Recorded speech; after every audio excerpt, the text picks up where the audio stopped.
Rich dad poor dad लेखक Robert Kiyosaki. Rich dad poor dad हे पुस्तक आर्थिक साक्षरतेबद्दल एक महत्त्वपूर्ण संदेश देते।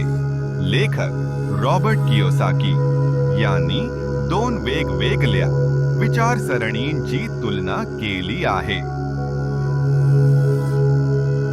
एका बाजूला त्यांचे गरीब वडील जे पारंपरिक शिक्षणावर भर देतात आणि दुसरीकडे त्यांचे श्रीमंत वडील जे आर्थिक शिक्षण आणि गुंतवणुकीवर भर देतात। आर्थिक शिक्षणाचे महत्त्व रॉबर्टचे गरीब वडील म्हणतात की चांगले शिक्षण घ्या, चांगली नोकरी मिळवा आणि स्थिर पगारावर अवलंबून राहा। तर श्रीमंत वडील सांगतात की आर्थिक साक्षरता मिळवा, संपत्ती निर्माण करा आणि पैशासाठी काम करण्याऐवजी पैसे तुमच्यासाठी काम करत राहतील अशी व्यवस्था करा।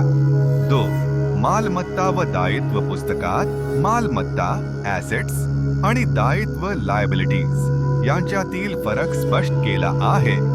श्रीमंत लोक आपल्या पैशांचा वापर मालमत्ता खरेदी करण्यासाठी करतात जी त्यांना उत्पन्न देत राहते, तर गरीब लोक त्यांच्या उत्पन्नाचा वापर दायित्व खरेदी करण्यासाठी करतात, ज्यामुळे त्यांचे पैसे खर्च होतात। 3. स्वतःचा व्यवसाय उभारा लेखकाचा सल्ला आहे की आपला स्वतःचा व्यवसाय सुरू करा किंवा उत्पन्नाचे विविध स्रोत तयार करा।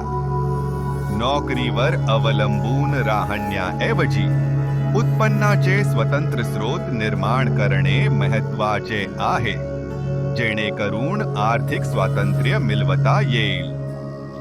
4. धाडस घेण्याची तयारी श्रीमंत होण्यासाठी धाडस घेण्याची तयारी असणे आवश्यक आहे। जोखीम घेणे, नवी शिकणे आणि आपल्या आर्थिक ज्ञानाचा वापर करून योग्य निर्णय घेणे हे श्रीमंत वडील शिकवतात। 5. पैसा आणि वेळ यांचे व्यवस्थापन श्रीमंत वडील सांगतात की पैशाचे व्यवस्थापन करणे महत्त्वाचे आहे, पण वेळेचे व्यवस्थापन देखील तितकेच महत्त्वाचे आहे। आपण आपल्या वेळेचा योग्य वापर करून अधिक उत्पादनक्षम होऊ शकतो। 6. मनाची सवय बदला श्रीमंत होण्यासाठी आपल्याला आपल्या विचारसरणी आणि सवयीमध्ये बदल करावा लागेल। सकारात्मक दृष्टिकोन, शिस्त आणि आर्थिक निर्णय घेण्याची क्षमता वाढवण्यासाठी मनाची सवय बदलणे आवश्यक आहे।